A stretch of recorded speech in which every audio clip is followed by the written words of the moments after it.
Bienvenidos, fans of cinema. You are once more joined by Jaime and Fuego for Enfuegotainment, and I have a very special guest with me, the lovely and insightful Ms. Brandi Bain. Thanks for joining me today.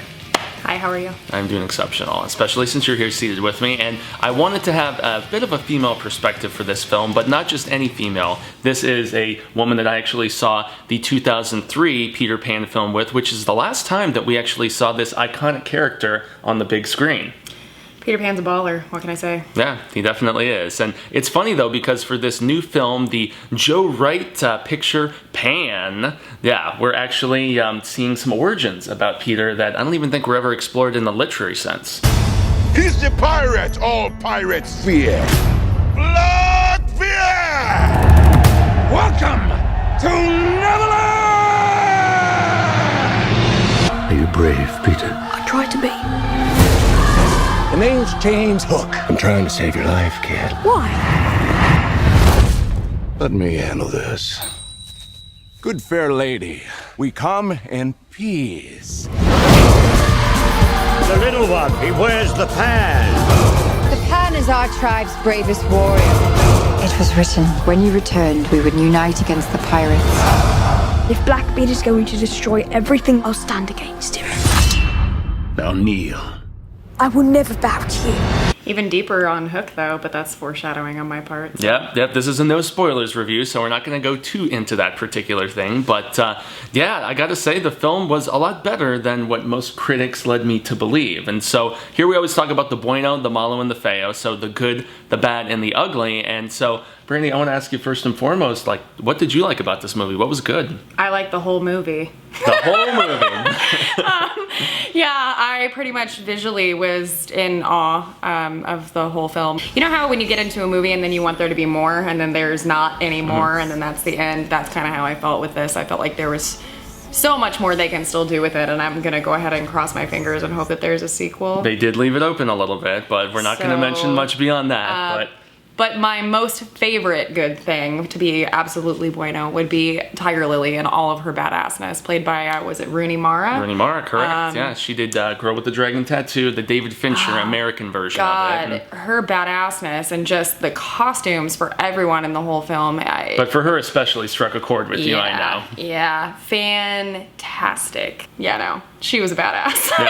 Yeah, and she has chops too, you know. I mean, for that David Fincher role that I mentioned, she got an Academy Award nomination for Best Actress. So we know the girl can act. I'm not going to say much about her role in the Nightmare on Elm Street remake, but nonetheless, she was good in this too. But in some ways, despite the fact that there was some female empowerment, it was about the boys in this. You basically got this young Peter Pan who, just to give a little backstory, he's whisked away from he's like in an orphan's home, and it seems like it's World War II era, at least from the... It kind of reminded me a little bit of Matilda. Really? When, you know, how she dealt with that, just the evil mistress that made her feel like crap and later, you know, beats the kids and whatnot. I very much felt like that, the head character of the orphanage, very much related to the Matilda type sense. Yeah, she had that element of menace for sure.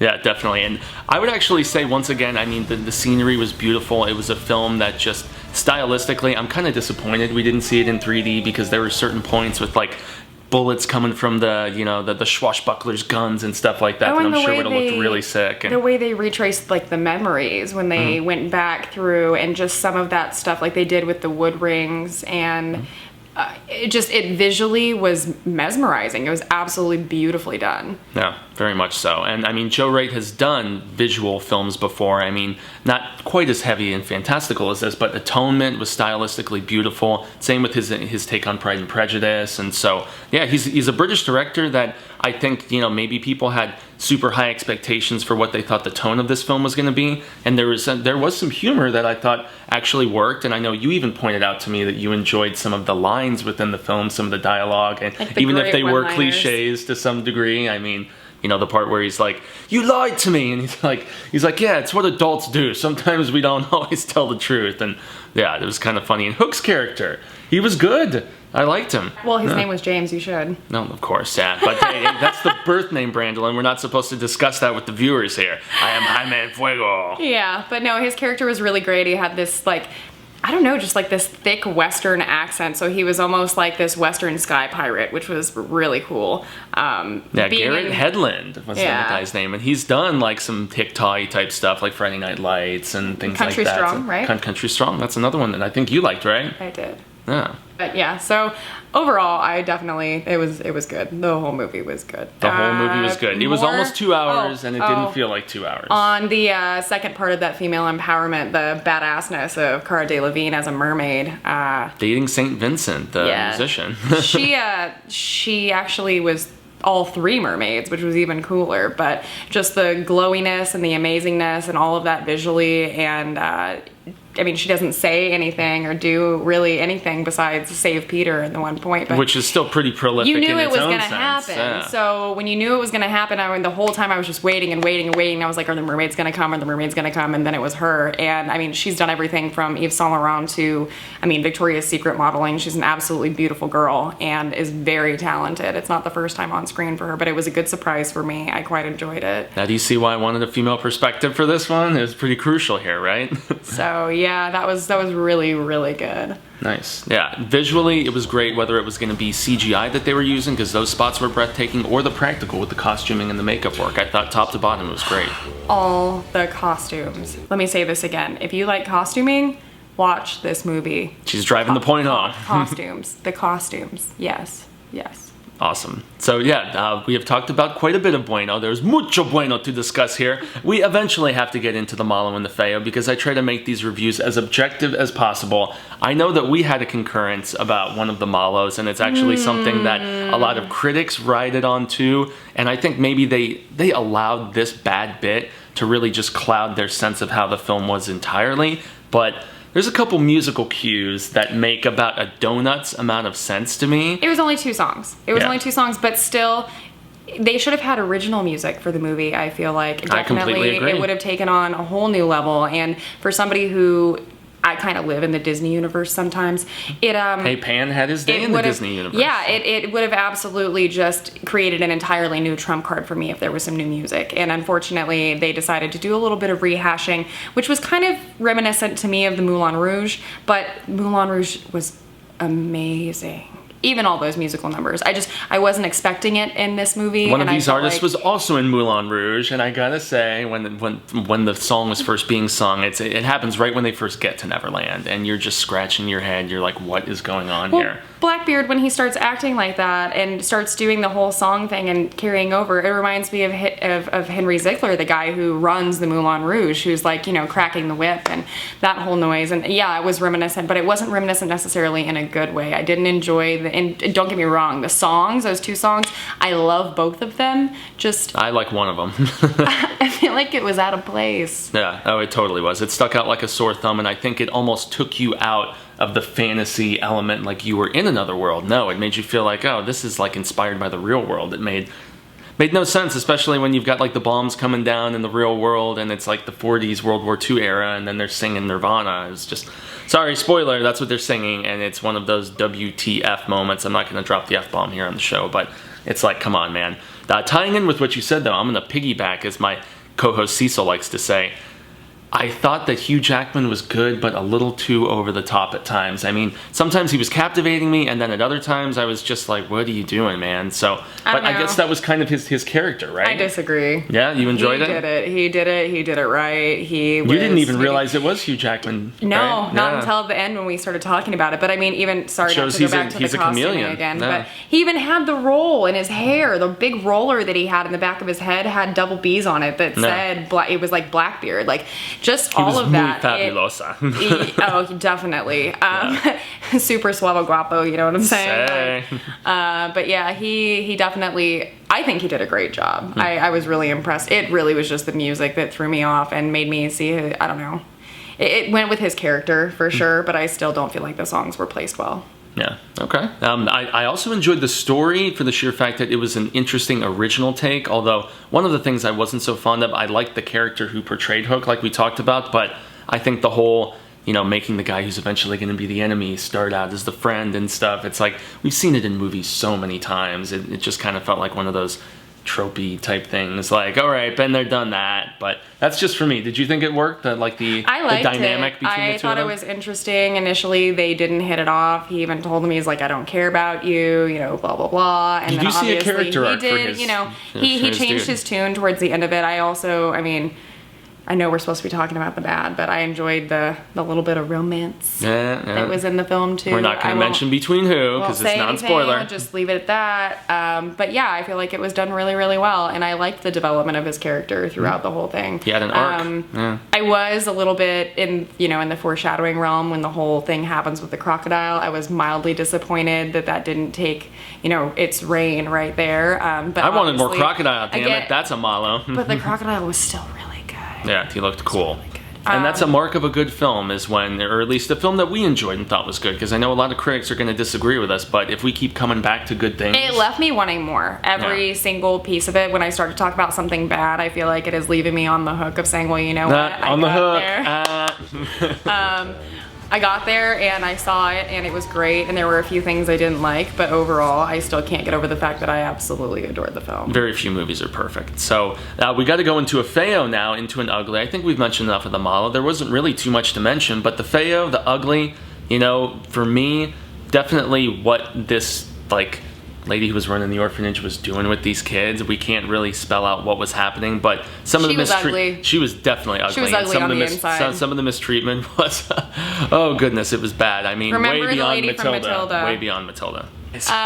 Even uglier, Blackbeard's head when he lost his wig. You told me you were going to mention that one. You can see the slime on the top of his skull from where it was stuck on, which was pretty gross. And also some bueno Feo for me, some cool what the Feo is. The pixie dust is almost used as a drug of sorts at one point in this, and it's just we're not going to spell out what it's used for, but yeah, it's almost... If you're looking for immortality, you might want to seek after some pixie dust. You don't just have to think happy thoughts, man. That's just for flying. the Pixum, as they called it. That's a new street drug, so... Yeah, it's not angel dust. But, yeah, that was really interesting, the whole concept behind that, but the Feo before that would be...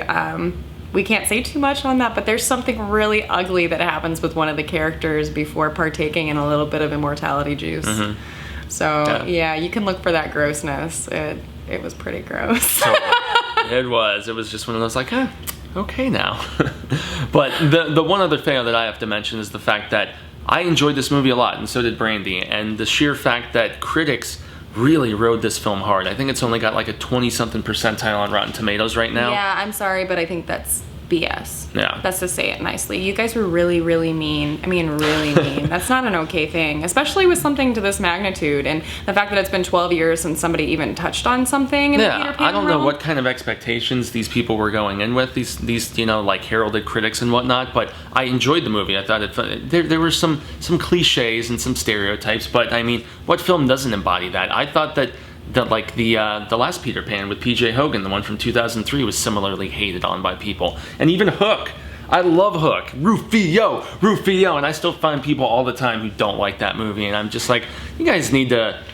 Well, I'm not going to say grow up. You need to embrace your inner childhood is probably a more Peter Pan type essence. It's all about Bangarang. Yeah, exactly. Bangarang, yo. For real. Any other Feos? Anything else that you would like to mention that really stuck out about the film, good, bad, or ugly? I really, really, really liked the scene that stirs up all those family feelings.